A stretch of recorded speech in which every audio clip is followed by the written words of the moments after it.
Hi guys, today I will be giving you guys a deeper look on the Xiaomi Pad 5 in this full review video. Unboxing and first impressions will be at the information card at the upper right corner of the video. Now let's go ahead and start this video. Once again, in the box, it includes a 3.5mm adapter, manuals, and the Xiaomi Pad 5 itself. Booting up the device, we are currently running at MIUI 12.5.4, which is running on Android 11. We also have Google services pre-installed on this thing out of the box. I will be leaving a tutorial video on how to install Google Play Store here on the upper right corner of the video.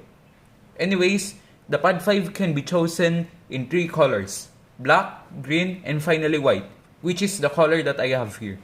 Its storage variant starts at 6128GB and tops up at 6256GB, running the Swifty and mighty UFS 3.1 storage. I suggest you guys to take the 6256GB variant if you're using it for professional use. But for online classes or any simple day-to-day task, the 6128GB should do the trick for you. Do take note that it doesn't have a card slot, so you won't be able to expand your storage. The display here is an IPS LCD panel with 120Hz refresh rate, 240Hz touch sampling rate, 1 billion colors, HDR10 rated, and finally Dolby Vision packed in here. Day-to-day use using this Xiaomi Pad 5 and my Poco F3 as my daily driver phone, I don't notice their difference of their display, so no complaints there. When it comes to battery, the Xiaomi Pad 5 offers a whopping 8720 mAh battery. It can run you a whole day of usage with no problems at all. After a full stretch of use, Genshin Impact for quite a while, with Mobile Legends for half an hour, and a bit of media streaming action, I still got 10% gas left in the tank by the time I was all tucked up with Teddy. As for recharging, it supports up to 33 watts charging speed. 8 to 100% requires 2 hours and 18 minutes of charging from what I tested. When using Bluetooth, it's decent enough with the Bluetooth 5.0 technology packed in it. The speaker of this device is a quad speaker setup, which is 2 firing speakers at both ends of the device with Dolby Atmos. Performance-wise of the Xiaomi Pad 5 is what you'd expect on a Snapdragon 860 chipset. Its Antutu score is scored at 595,000, which is higher than the average Antutu score of the Snapdragon 860, which is at 560,000 score. Here on the Geekbench 5, we have a score of 516 on single core, then 2,379 on multi-score, which is slightly lower than the average score of the Poco X3 Pro. Gaming. Let's talk about gaming here on the Xiaomi Pad 5. On Mobile Legends, it performs quite good when all are turned on to their max settings. But after playing one game, I need to turn off outlines to stop the stuttering. Here on Genshin Impact, it performs much better and smoother than the Poco X3 Pro, with all graphics cranked up to its max settings. I think it's because of the MIUI here on the Xiaomi Pad 5 is much more lighter than the Poco by MIUI on the Poco X3 Pro. Even if it's an Snapdragon 860, it's a real beast when it comes to gaming. Genshin Impact all max will drop sometimes to 50 FPS, but most of the times, it stays between 55 to 60 FPS. On Call of Duty Mobile, I don't have any problems running on the max graphics, and on PUBG Mobile, with Ultra HD and Ultra frame rate, I didn't encounter any major frame drop by any means. With gaming performance out of the way, let's talk about the camera.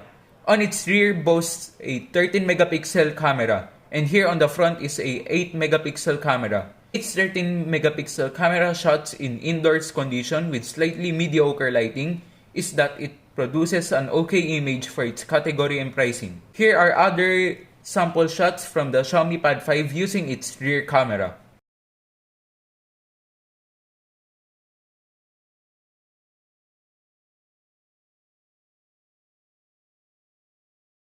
For the 8 megapixel camera, it's okay too, since most of the time or all of the time you're going to be using it for any video call or virtual meetings. Now for the multitasking here. It's okay, but not all apps can support split screen. Also, you can't make the split screen like this, which is quite a bummer, especially this device is purposely built for multitasking use. You can install this application, as you can see, so that you can make your Xiaomi Pad 5 into desktop mode, which will make this tablet a true multitasking beast for now. But I hope that Xiaomi will put more effort on making this as a laptop alternative device in the future, since as of now there are many features lacking in here, and making it as a pre-installed app would be much more convenient, so it won't be a hassle to install and set up this application. Now, its quad speaker setup here can be seen 2 speakers on each side. Now, let's test its speaker setup.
You guys will be in judge of it, but personally for me, it's quite good for a quad speaker setup at this price.